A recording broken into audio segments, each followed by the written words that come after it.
Assalamualaikum warahmatullahi wabarakatuh. Yang terhormat Ibu Dr. Ngurah Ayu Nyoman MPD selaku dosen mata kuliah Kepemimpinan dan Perilaku Organisasi Pendidikan. Yang terhormat teman-teman program Pasca Sarjana Universitas PGRI Semarang yang berbahagia. Baiklah, pada kesempatan ini kami dari kelompok 8 akan memaparkan hasil kerja kelompok kami dengan tema komunikasi efektif. Sebelumnya, perkenalkan saya Desi Purlianti selaku moderator, Ibu Rovin Molina selaku presentator, dan Bapak Edi Arisusanto serta Bapak Muhammad Anam Bakhtiar selaku anggota. Baiklah, untuk selanjutnya kami akan membagi menjadi 2 termin, yaitu yang pertama pemaparan yang akan dilakukan oleh Ibu Rovin Maulina, dan selanjutnya yaitu sesi tanya jawab,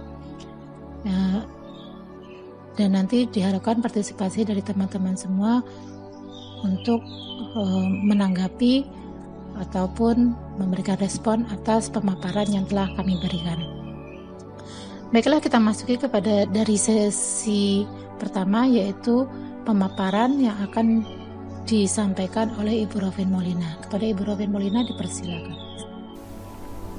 Terima kasih atas kesempatan yang telah diberikan. Assalamualaikum warahmatullahi wabarakatuh. Salam sejahtera bagi kita semua. Kepada yang terhormat Ibu Dr. Ngurah Ayu Nyoman MPD selaku dosen mata kuliah Kepemimpinan dan Perilaku Organisasi Pendidikan, serta para sahabatku mahasiswa pasca sarjana UPGRIS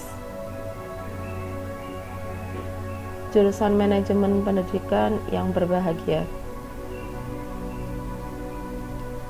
Perkenankanlah saya di sini Rovin Maulina dari kelompok 8 untuk memaparkan hasil kerja dari kelompok kami, yaitu tentang materi komunikasi efektif.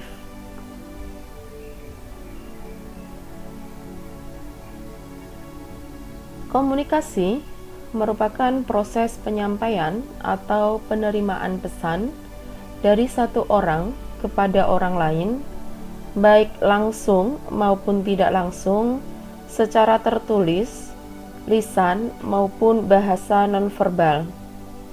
Sedangkan komunikasi efektif merupakan komunikasi yang mampu menghasilkan perubahan sikap atau attitude change pada orang lain yang bisa terlihat dalam proses komunikasi. Ada 5 unsur dalam komunikasi. Yang pertama yaitu komunikator. Komunikator merupakan pengirim atau sender yang mengirimkan pesan kepada komunikan dengan menggunakan media tertentu. Unsur yang kedua adalah komunikan. Komunikan atau penerima atau receiver adalah orang yang menerima pesan dari komunikator, kemudian memahami, menerjemahkan, dan akhirnya memberikan respon. Unsur yang ketiga adalah media. Media merupakan saluran atau channel yang digunakan untuk menyampaikan pesan sebagai sarana komunikasi. Yang keempat adalah pesan. Pesan merupakan isi dari komunikasi atau bisa disebut message. Yang kelima adalah tanggapan. Tanggapan merupakan dampak atau efek komunikasi sebagai respon atas penerimaan pesan. Tanggapan diimplementasikan dalam bentuk umpan balik atau feedback atau tindakan sesuai dengan pesan yang diterima.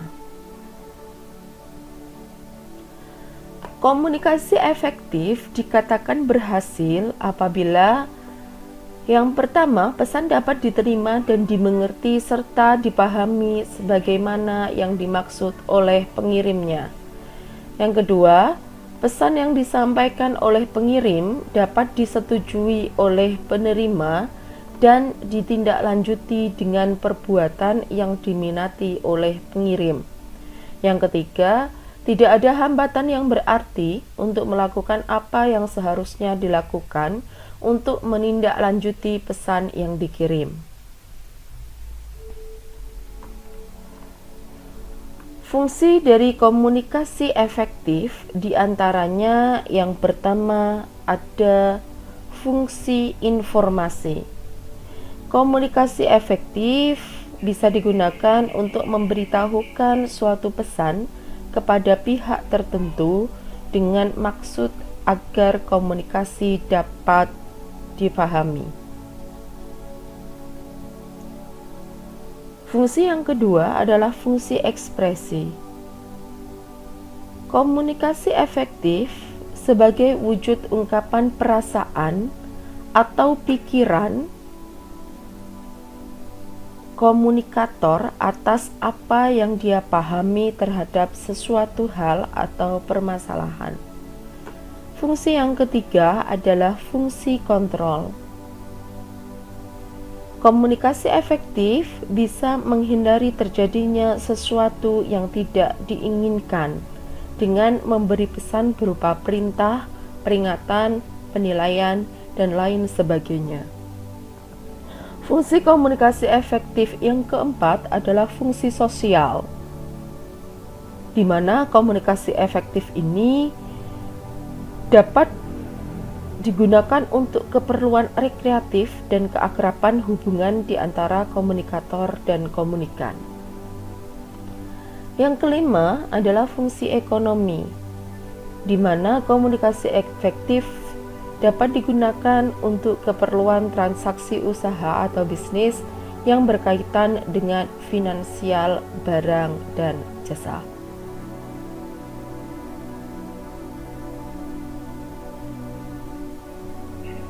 Beberapa faktor yang dapat menghambat dari komunikasi efektif ini diantaranya yang pertama ada status efek. Status efek merupakan perbedaan pengaruh status sosial yang dimiliki setiap manusia yang dapat menjadi hambatan dalam berkomunikasi. Hambatan yang kedua adalah semantic problem. Faktor semantik menyangkut bahasa yang digunakan komunikator sebagai alat untuk menyalurkan pikiran dan perasaannya kepada komunikan. Nah, dalam hal ini, pemilihan bahasa dan pengucapan komunikator harus jelas agar tidak terjadi misunderstanding atau salah pemahaman.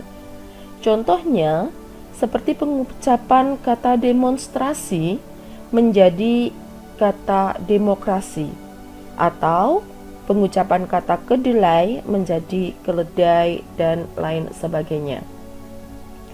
Hambatan komunikasi efektif yang ketiga yaitu perceptual distortion. Perceptual distortion dapat disebabkan karena perbedaan cara pandang yang sempit pada diri sendiri dan perbedaan cara berpikir serta cara mengerti yang sempit terhadap orang lain. Sehingga dalam komunikasi ini terjadi perbedaan persepsi dan wawasan atau cara pandang antara satu dengan yang lainnya. Hambatan yang keempat adalah cultural difference. Hambatan ini terjadi karena sebab adanya perbedaan kebudayaan, agama, dan lingkungan sosial. Pastinya di dalam suatu organisasi itu terdapat beberapa suku, ras, dan bahasa yang berbeda. Sehingga hal ini ada beberapa kata-kata yang memiliki arti yang berbeda di tiap suku. Seperti contohnya yaitu kata jangan. Dalam bahasa Indonesia artinya tidak boleh.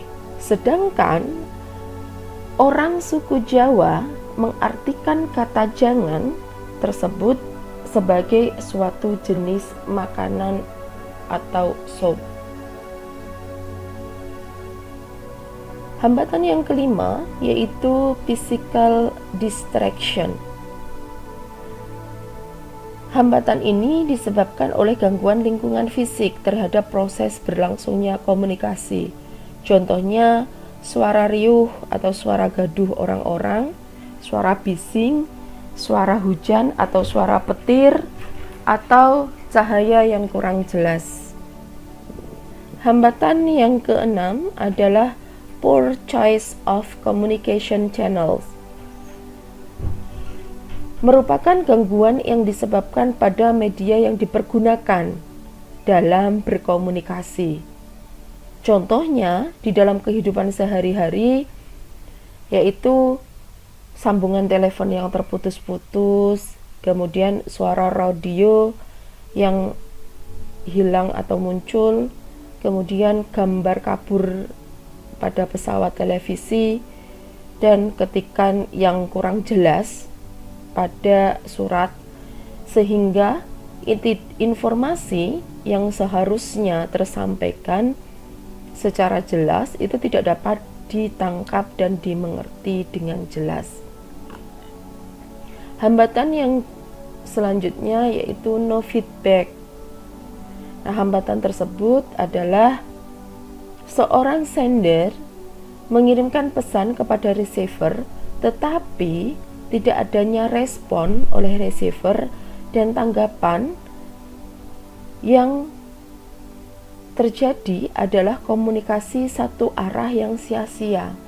Contohnya, seperti seorang guru menerangkan sesuatu gagasan yang ditujukan kepada murid, tetapi murid tersebut tidak peduli dengan materi yang sedang diajarkan oleh guru. Secara umum, hambatan komunikasi diantaranya yaitu komunikator menggunakan bahasa yang sukar difahami, perbedaan persepsi akibat latar belakang yang berbeda, terjemahan yang salah, kegaduhan, reaksi emosional seperti terlalu bertahan atau terlalu menyerang, gangguan fisik, semantik atau pesan bermakna ganda, belum berbudaya baca dan tulis serta budaya diam, kecurigaan, teknik bertanya yang buruk, teknik menjawab yang buruk, tidak jujur, tertutup, destruktif, kurang dewasa, kurang respek, kurang menguasai materi, dan lain sebagainya.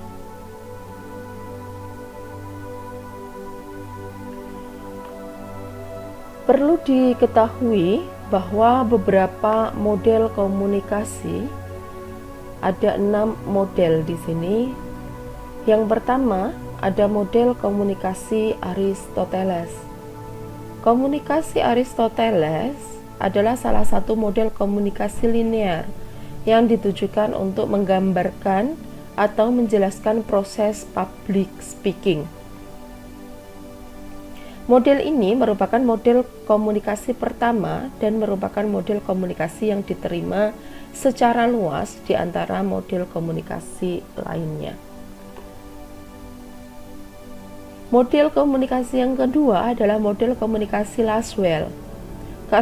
Karakteristik model komunikasi Laswell diantaranya komunikasi berlangsung satu arah, tidak konsisten karena menyatakan adanya konsep efek, tidak menyertakan umpan balik, dipandang sangat umum dan hanya mencakup tema-tema tradisional. Model komunikasi yang ketiga adalah model komunikasi Shannon dan Weaver.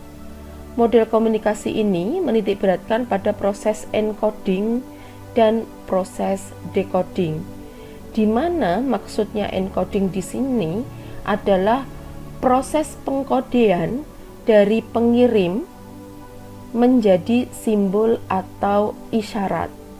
Sedangkan proses decoding merupakan proses penerimaan informasi yang kemudian diterjemahkan oleh receiver. Model komunikasi yang selanjutnya adalah model komunikasi Berlow. Karakteristik dari Berlow yaitu fokus pada proses encoding dan decoding. Kemudian komponen komunikasi dipengaruhi oleh beberapa faktor. Tidak adanya konsep umpan balik, efek komunikasi tidak dapat diketahui, komunikasi berlangsung satu arah. Model komunikasi yang kelima adalah model komunikasi Barn-Lund. Pada tahun 1970, Dense Berlun mengenalkan sebuah model komunikasi transaksional sebagai dasar komunikasi interpersonal atau komunikasi antar pribadi yang menggambarkan proses pengiriman dan penerimaan pesan yang terjadi secara simultan antara partisipan komunikasi. Nah, model komunikasi Berlin ini merupakan respon terhadap model komunikasi linear yang bersifat statis ke model komunikasi yang bersifat dinamis dan model komunikasi dua arah. Model komunikasi yang terakhir adalah model komunikasi Osgood dan Scrum. Model komunikasi ini berlaku untuk bentuk-bentuk komunikasi antar pribadi.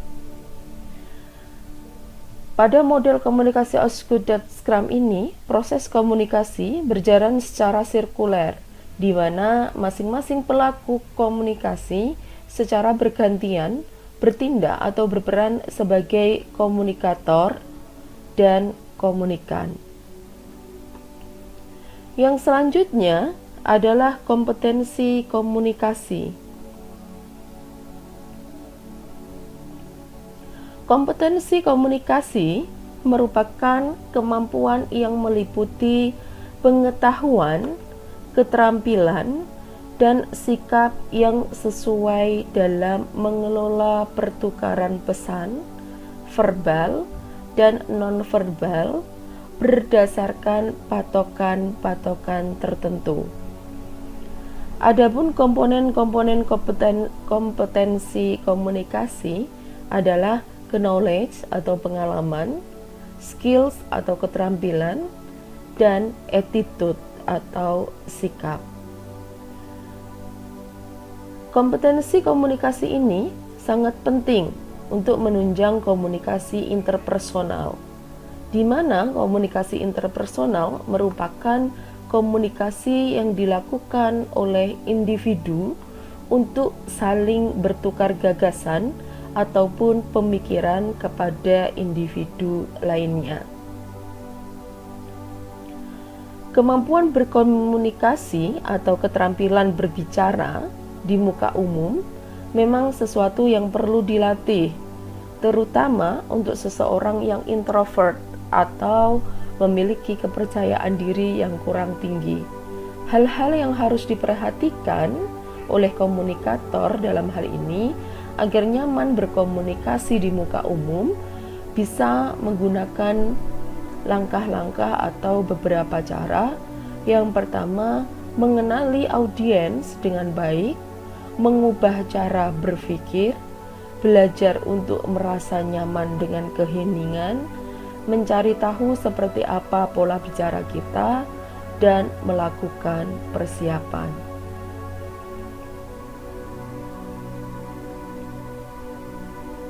Yang selanjutnya adalah komunikasi organisasional. Komunikasi organisasional merupakan suatu proses pertukaran informasi di antara orang-orang dalam suatu organisasi. Komunikasi organisasional ini memiliki beberapa tujuan, di antaranya meningkatkan kerjasama, memudahkan koordinasi, melakukan evaluasi, melakukan pengamatan, melakukan proses umpan balik yang mudah, menghubungkan organisasi, mengembangkan organisasi, dan penyebaran informasi secara efektif. Sedangkan fungsi dari komunikasi organisasional diantaranya ada fungsi informatif, di mana di sini komunikasi organisasional dapat dipandang sebagai suatu sistem pemrosesan informasi. Maksudnya, seluruh anggota dalam suatu organisasi berharap dapat memperoleh informasi yang lebih banyak, lebih baik, dan tepat waktu. Fungsi yang kedua adalah fungsi regulatif. Fungsi regulatif ini berkaitan dengan peraturan-peraturan yang berlaku dalam suatu organisasi, yaitu berkaitan dengan orang-orang yang berada dalam tataran manajemen untuk fungsi pemberian instruksi serta berisi pesan-pesan regulatif yang mengarah pada orientasi kerja. Fungsi yang ketiga adalah fungsi persuasif. Bagi pihak manajemen, komunikasi organisasional dapat digunakan untuk memberikan perintah dengan lebih persuasif kepada karyawannya. Kemudian yang keempat, ada fungsi integratif, yaitu setiap organisasi berusaha untuk menyediakan saluran yang memungkinkan karyawan dapat melaksanakan tugas dan pekerjaan dengan baik melalui hubungan komunikasi yang bersifat formal dan informal, sehingga dapat menumbuhkan keinginan untuk berpartisipasi yang lebih besar dalam diri karyawan terhadap organisasi.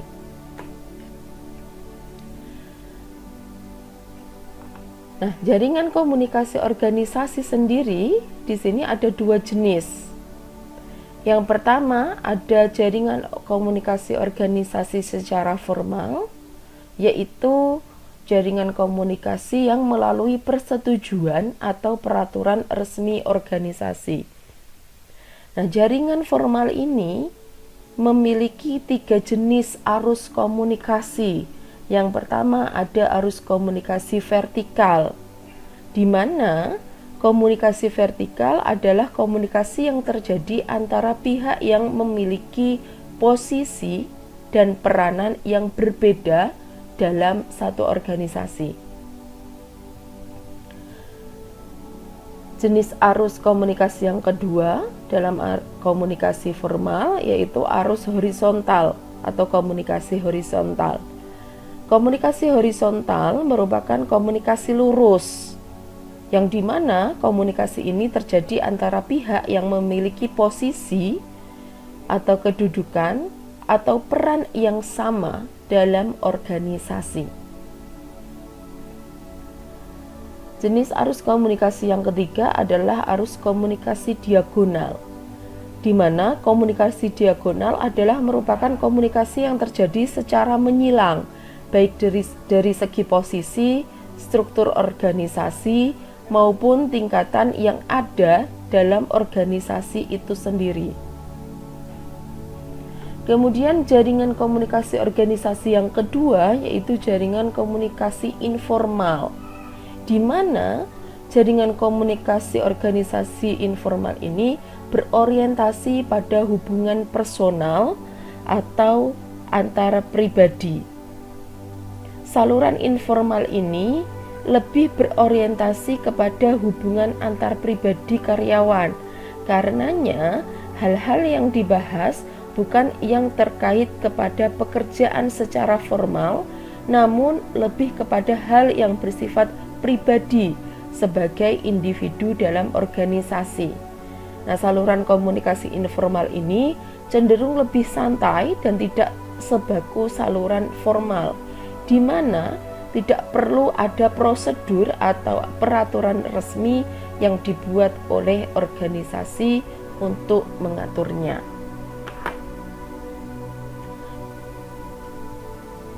Demikianlah pemaparan dari hasil kerja kelompok kami dari kelompok 8. Semoga bermanfaat bagi teman-teman semua.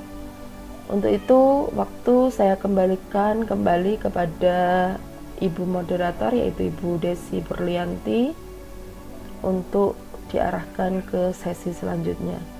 Dari saya, Rafin Maulina, Wassalamualaikum warahmatullahi wabarakatuh. Demikianlah pemaparan dari kelompok kami, kelompok 8. Selanjutnya kita masuki sesi tanya jawab. Dipersilakan kepada rekan-rekan atau kelompok lain yang ingin menanggapi atau ingin memberi masukan ataupun ingin bertanya. Waktu kami persilakan.